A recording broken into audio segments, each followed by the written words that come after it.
सामान्यतया हामी जब कुनै रोग वा समस्याको कुरा गर्छौं नि, हजुर, त्यहाँ एउटा स्पष्टता हुन्छ नि, हैन? जस्तै भनौँ न, एउटा एक्सरे मेसिनले कसरी काम गर्छ। हात भाँचिएको छ भने डाक्टरले ठ्याक्कै देखाउँछ, ल हेर्नुस् यहाँ भाँचिएको छ। हो, त्यो एकदम प्रष्ट हुन्छ। त्यही त। अनि अचम्मको कुरा के भने त्यसले हामीलाई एउटा सान्त्वना पनि दिन्छ क्या, किनकि मान्छेको स्वभाव नै त्यस्तै हो, कुराहरू छर्लङ्ग देखिने अनि ठ्याक्कै वर्गीकरण गर्न मिल्ने। हो, ठ्याक्कै वर्गीकरण गर्न मिल्ने, त्यस्तो हामीलाई मन पर्छ। तर जब हामी समाज, राजनीति वा भनौँ राज्य संयन्त्रभित्रको जटिलताको कुरा गर्न थाल्छौँ नि, वा अझ एउटा सिङ्गो देशले भोगेको ट्रमाको कुरा गर्छौँ, तब अचानक त्यो एक्सरे मेसिनले काम गर्न छोड्छ। एकदम सही कुरा। किनभने राज्य संयन्त्र भनेको मानिसको हड्डी जस्तो सिधा हुँदैन नि त। हामी एउटा यस्तो परिदृश्यमा आइपुग्छौँ जुन एकदमै धमिलो हुन्छ, झेलिएको हुन्छ। त्यहाँ एउटै मात्र कारण वा एउटै मात्र परिणाम कहिले हुँदैन। हो, र आजको हाम्रो यो गहिरो मन्थनमा हामी त्यस्तै एउटा धमिलो र अकल्पनीय परिदृश्यको विश्लेषण गर्दैछौँ। हजुर। 2082 साल भाद्र 23 र 24 गते नेपालमा घटेको त्यो जेनजी अर्थात् जेनजी आन्दोलन। बाफ्रे, त्यो घटना। त्यही त। र आज हामीसँग भएका स्रोत सामग्रीहरू चाहिँ पूर्ण रूपमा सरकारले नै गठन गरेको आधिकारिक जाँचबुझ आयोगको प्रतिवेदनमा आधारित छन् है। हामीले बाहिरको कुरा केही पनि ल्याएका छैनौँ। अनि यो प्रतिवेदन यति विस्तृत छ नि, यसले घटनाको सतह मात्र हेरेको छैन, राज्य संयन्त्रको भित्री पत्रै पत्रो उब्काइदिएको छ। हो, आजको हाम्रो मुख्य लक्ष्य भनेको यही बुझ्नु हो कि एउटा नितान्त शान्तिपूर्ण प्रदर्शन कसरी यति ठूलो राष्ट्रिय विनाशमा परिणत भयो। हजुर। भाद्र 23 को त्यो निर्मम गोलीकाण्डले कसरी भाद्र 24 को भयानक आगजनी निम्त्यायो। र सबैभन्दा महत्त्वपूर्ण कुरा, तत्कालीन प्रधानमन्त्री केपी शर्मा ओली, गृहमन्त्री रमेश लेखक र आइजिपी चन्द्रकुवेर खापुङ जस्ता उच्च पदस्थ अधिकारीहरूलाई आयोगले कसरी फौजदारी कसुरमै जेल सजाय हुन सक्ने गरी दोषी ठहर गरेको छ। एकदमै गम्भीर विषय छ यो। आज हामी यो प्रतिवेदनको पाना पाना पल्टाएर यसको चुरो कुरो पत्ता लगाउनेछौँ। यो घटनाले राज्य र नागरिक बीचको अघोषित सम्झौतामा जुन गहिरो दरार ल्यायो नि, त्यसलाई बुझ्न यो प्रतिवेदन साँच्चै एउटा ऐतिहासिक दस्तावेज हो नि। यसले सडकमा के भयो भनेर मात्र बताउँदैन क्या, बन्द कोठाभित्र निर्णय गर्ने तहमा बसेकाहरूले कसरी काम गरिरहेका थिए वा भनौँ कसरी काम गरिरहेका थिएनन्, त्यसको डरलाग्दो चित्र देखाउँछ। ल, अब यसलाई अलिक खोतलेर हेरौँ न त। यो सबैको सुरुवात चाहिँ कहाँबाट भयो त? हजुर। आन्दोलनको तत्कालीन कारणलाई हेर्ने हो भने तत्कालीन सरकारले भदौ 19 गते फेसबुक, टिकटक, डिस्कोर्ड, रेडिट लगायत 26 वटा सामाजिक सञ्जालमा एकैपटक प्रतिबन्ध लगायो नि। हो, एकैपटक। बाहिरबाट हेर्दा त यो आन्दोलनको झिल्को त्यही प्रतिबन्ध नै थियो, होइन र? सरकारले अदालतको आदेश र निर्देशिकाको प्राविधिक बहाना बनाएर एकाएक यो निर्णय लादेको थियो। यहाँनेर हामीले अलिकति फराकिलो चित्र हेर्नुपर्छ है। आयोगको प्रतिवेदनले स्पष्ट रूपमा के औल्याएको छ भने यो सामाजिक सञ्जाल प्रतिबन्ध त एउटा ट्रिगर मात्र थियो। बहाना मात्रै। हो, बहाना मात्रै, मूल कारण होइन। खासमा यो विद्रोह त 35 वर्षदेखिको राजनीतिक अस्थिरता, कुशासन र सीमित व्यक्तिहरूको साधन स्रोतमाथिको दोहन प्रतिको विस्फोट थियो। 2086 सालले त 35 वर्षमा 30 वटा सरकार बन्यो नि त। अनुहार उही तर विकास शून्य। त्यही त। हुँदा यो नयाँ पुस्ता, जसलाई हामी जेन जी भन्छौं, उनीहरूका लागि इन्टरनेट भनेको मनोरञ्जन मात्र थिएन नि, यो त उनीहरूको रोजगारी, डिजिटल अर्थतन्त्र र अभिव्यक्तिको खुल्ला मञ्च थियो। हो, एकदम। युवाहरूले त्यति बेला नेपो बेबी अनि इन्डोनेसियाले गर्न सक्छ भने नेपालले किन सक्दैन जस्ता ट्रेन्डहरू चलाएका थिए नि सामाजिक सञ्जालमा। हजुर। यो रातारात उभिएको असन्तुष्टि हुँदै होइन, यो त ठ्याक्कै एउटा प्रेसर कुकर जस्तै भयो नि, होइन? एकदम सही। 35 वर्षदेखि भ्रष्टाचार, कुशासन र बेरोजगारीको तापले त्यो कुकर भित्रभित्रै तातिरहेको थियो, प्रेसर बढिरहेको थियो। हजुर। अनि सरकारले अचानक सामाजिक सञ्जाल बन्द गरिदिएर त्यसको सेफ्टी भल्भै थुनिदियो। हो, सेफ्टी भल्भ नै बन्द गरिदियो। तर मलाई एउटा कुरा अचम्म लागिरहेछ, के सरकारले यो प्रतिबन्ध लगाउनु अघि यसले समाजमा कस्तो मनोवैज्ञानिक असर पार्छ भनेर कुनै मूल्याङ्कन गरेको थियो त? प्रतिवेदनका अनुसार पटक्कै थिएन। थिएन। यो नै राज्यको सबैभन्दा ठूलो अन्धोपन थियो। सरकारले कुनै पनि पूर्व सुरक्षा मूल्याङ्कन नगरी हचुवाको भरमा निर्णय गर्यो। ओहो। परम्परागत सोच बोकेको नेतृत्वले के ठान्यो भने ल एउटा निर्णय गरिदिने बित्तिकै मानिसहरू चुपचाप बस्छन्। उनीहरूले नयाँ पुस्ताको मनोविज्ञान नै बुझेनन्। जब राज्यले त्यो सेफ्टी भल्भ थुनिदियो त्यो आक्रोश सडकमा पोखिनु अनिवार्य जस्तै थियो। तर त्यसपछिको विस्फोटको सामना गर्न राज्य संयन्त्र पटक्कै तयार थिएन। र त्यही विस्फोट भदौ 23 गते सडकमा देखियो। हजुर। त्यो दिनको दृश्य सम्झिँदा पनि आङ सिरिङ हुन्छ। माइती घरबाट बानेश्वरतर्फ बढेको त्यो जुलुस, त्यहाँ कुनै हतियारधारी विद्रोही थिएनन् नि? थिएनन्। विद्यालयका पोसाकमा आएका नाबालेगहरू थिए, कलेजका विद्यार्थीहरू थिए। बानेश्वरको एभरेस्ट होटल अगाडि आइपुग्दा अचानक परिस्थिति बिग्रियो र प्रहरीले सिधै लाइभ फायरिङ गर्न थाल्यो। हो, घातक हतियार प्रयोग गर्यो। तथ्याङ्क हेर्ने हो भने मन कट्टक्क खान्छ। सोही दिन 17 जना र पछि उपचारका क्रममा थप 12 जनाको मृत्यु भयो। बाफ्रे। 2 दिनमा जम्मा 76 जनालाई ज्यान गुमाएकोमा 42 जना त प्रहरीको गोलीबाटै मारिएका थिए। मृतकहरूमा 14 देखि 29 वर्ष उमेरका 35 जना किशोर किशोरी थिए। यो साँच्चीकै नै राज्यको इतिहासकै एउटा कालो दिन हो। शान्तिपूर्ण रूपमा सुरु भएको जुलुसमा जब केही उत्तेजना भयो तब राज्यले संयम त अपनाउनु पर्ने थियो नि। त्यही त। लोकतन्त्रमा नागरिकले प्रश्न सोध्दा राज्यले सिधै गोलीले जवाब दिन मिल्दैन। पर मेरो मनमा उब्जिरहेको सबैभन्दा ठूलो प्रश्न यही हो क्या, जब सडकमा आफ्नै देशका 14-15 वर्षका बच्चाहरू उत्रिएका छन्, प्रहरीसँग पानीको फोहरा थियो होला नि? हजुर, थियो। अश्रु ग्यास थियो होला। भीड नियन्त्रण गर्ने थुप्रै विकल्पहरू हुँदाहुँदै प्रहरीले सिधै किशोर किशोरीहरूको छाती र टाउकोमा किन ताकी गोली हान्यो? प्रतिवेदनले यसको भित्री पाटोलाई कसरी खोलाएको छ? के त्यहाँ साँच्ची नै त्यति ठूलो खतरा थियो त? शक्तिको समानुपातिक प्रयोग अर्थात् प्रिन्सिपल अफ प्रोपोर्सनालिटीको पूर्ण रूपमा धज्जी उडाएको देखिन्छ। मतलब जति बल प्रयोग गर्नुपर्ने हो त्योभन्दा धेरै? हो नि। कुनै पनि लोकतान्त्रिक देशमा गोली चलाउनु भनेको अन्तिम विकल्प हो नि त। जब सुरक्षाकर्मी वा अरूको ज्यान तलमाथि हुने निश्चित हुन्छ तब मात्र चलाउने हो। तर भदौ 23 गते त्यस्तो कुनै चरम अवस्था थिएन। साँच्चै? हजुर। प्रतिवेदनले प्रहरीको सञ्चार सेट अर्थात् पिटर 1 र किलो 1 को अडियो रेकर्डहरूको विश्लेषण गरेको छ। अडियो नै सुनेछन्? हो नि। त्यहाँबाट के सुनिन्छ भने फिल्डमा रहेका प्रहरीहरू आतंकित थिए। उनीहरूसँग भीड नियन्त्रण गर्ने राम्रो तालिम थिएन र गैरघातक साधनहरूको पर्याप्त व्यवस्था नै थिएन। माथिल्लो तहबाट प्रष्ट निर्देशन नआएपछि र फिल्ड कमान्डरहरूले संयमता गुमाएपछि उनीहरूले सिधै निहत्ता प्रदर्शनकारीको टाउको र छातीमा गोली ताके। भनेपछि कमान्डै फेल भयो। एकदम। यो एउटा रणनीतिक असफलता मात्र थिएन, यो राज्य संयन्त्रको चरम असंवेदनशीलता थियो। जब राज्यकै बन्दुकबाट निस्केको गोलीले निर्दोष किशोर किशोरीको ज्यान लिन्छ नि, तब नागरिक र राज्यबीचको त्यो मनोवैज्ञानिक सम्झौता पूर्ण रूपमा टुट्छ नि। र हामीले ठ्याक्कै त्यही देख्यौं। ती नाबालकहरू मारिएका प्रत्यक्ष भिडियोहरू, लाइभ स्ट्रिमहरू सामाजिक सञ्जाल मार्फत क्षणभरमै मानिसहरूको हातमा पुग्यो। आगो जस्तै फैलियो। हो। त्यसपछि भदौ 24 गते जे भयो त्यसले देशलाई नै हल्लाइदियो। देशभरका नागरिकहरू स्वतस्फूर्त सडकमा उत्रिए। शोक एकाएक प्रतिशोध र अराजकतामा बदलियो। हजुर। तर यहाँनिर हामीले एउटा कुरा एकदमै स्पष्ट पार्न जरुरी छ है। भाद्र 24 को त्यो भीषण आगजनी र लुटपाट विशुद्ध ती जेन-जी विद्यार्थीहरूले गरेका थिएनन् नि, हैन र? हो। प्रतिवेदनले यसलाई एकदमै सूक्ष्म ढङ्गले प्रस्ट्याएको छ। भदौ 23 गतेको दमन र नाबालकहरूको मृत्युले सृजना गरेको जनआक्रोश एकदमै स्वाभाविक थियो, अर्ग्यानिक थियो। तर भदौ 24 गते त्यो आक्रोशको फाइदा उठाउँदै सडकमा अत्यन्तै ठूलो घुसपैठ भयो। घुसपैठ कसले गर्यो त? प्रतिवेदनले स्पष्ट किटान गरेको छ नि, राजनीतिक दलका कार्यकर्ताहरू, जसमा रासवापा, एमाले, कांग्रेस, माओवादी, विप्लव समूह लगायतका व्यक्तिहरूको प्रत्यक्ष संलग्नता थियो। राजनीतिक दलकै मान्छेहरू? हजुर। उनीहरूले यो आन्दोलनलाई आफ्नो राजनीतिक अभिष्ट पूरा गर्ने हतियार बनाए।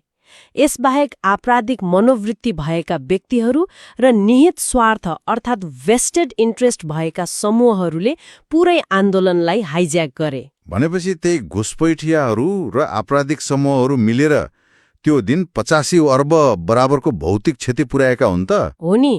उनीहरूले त संसद भवन, सिंहदरबार, सर्वोच्च अदालत, प्रधानमन्त्री निवासदेखि लिएर सर्वसाधारणका निजी सम्पत्ति र पसलहरूसम्म केही बाँकी राखेनन् नि। एकदमै भयावह अवस्था थियो। तर मलाई यहाँनिर एउटा कुराले असाध्यै बिजाएको छ है। के कुरा?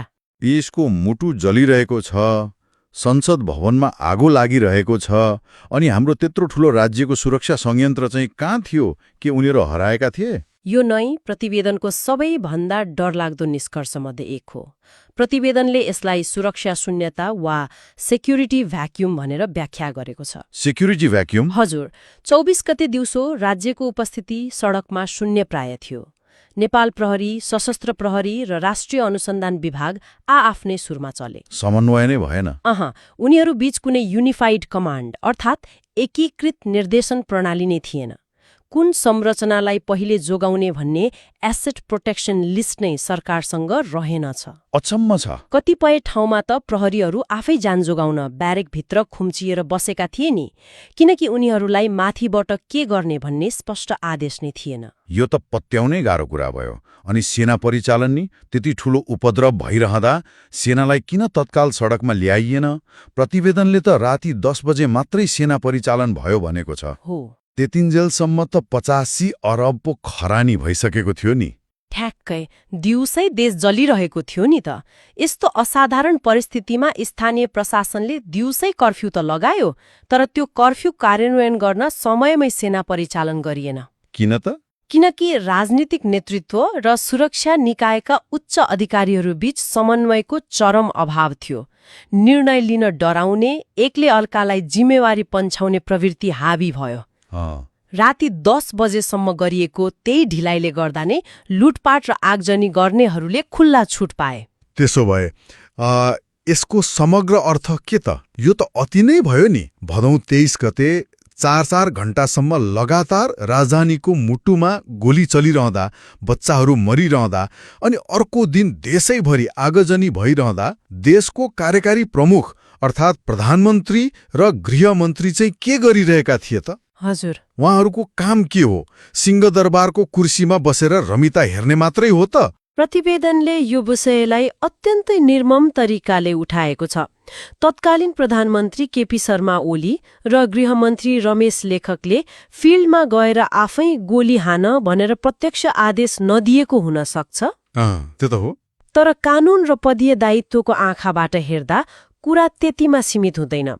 घण्टौंसम्म लाइभ फायरिङ भइरहँदा, नागरिकहरू मारिरहँदा त्यसलाई रोक्ने वा सुधारात्मक आदेश अर्थात् करेक्टिभ अर्डर दिने कुनै पनि प्रयास उहाँहरूबाट भएन। उहाँहरूले चरम हेलचेक्राई र उदासीनता देखाउनुभयो। यसलाई त एउटा उदाहरणबाट बुझ्न सकिन्छ जस्तो लाग्छ मलाई। कस्तो उदाहरण? मानौ कोही मान्छे पौडी पोखरीमा डुबिरहेको छ, हैन? र त्यहाँ ड्युटीमा बसेको लाइफ गार्डले त्यो सब हेरिरहेको छ। हजुर। उसले लाइफ ज्याकेट फाल्न सक्छ नि, तर फाल्दैन। उसले त्यो मान्छेलाई पोखरीमा ढकेलेको त होइन, तर उसले बचाउने प्रयास पनि गरेन। कानूनको नजरमा त्यो लाइफ गार्ड दोषी हुन्छ कि हुँदैन? हुन्छ नि। भदौ 23 गते दिउँसो 1 बजे नै अस्पतालहरू घाइते र मृतकका शरीरले भरिसकेका थिए नि त। तर राष्ट्रिय सुरक्षा परिषदको बैठक राति 10 बजे मात्र बोलाइयो। तपाईले एकदम सटीक उदाहरण दिनुभयो। यसलाई कानूनी भाषामा ओमिशन भनिन्छ, अर्थात् आफ्नो पदीय दायित्व निर्वाह नगरेर वा जानाजानी बेवास्ता गरेर हुने अपराध। ओमिशन। हजुर। एउटा कार्यकारी प्रमुखले मैले गोली हान्न आदेश दिएको थिएन भनेर मात्र उम्कन पाउँदैन। जब राज्यको संयन्त्रले कानून विपरीत नागरिक मारिरहेको हुन्छ नि, त्यसलाई तत्काल रोक्ने र राज्य शक्तिको दुरुपयोग हुन नदिने दायित्व त तिनै उच्च पदस्थ अधिकारीहरूकै थियो। हो नि। उहाँहरू त्यसमा पूर्ण रूपमा असफल हुनुभयो।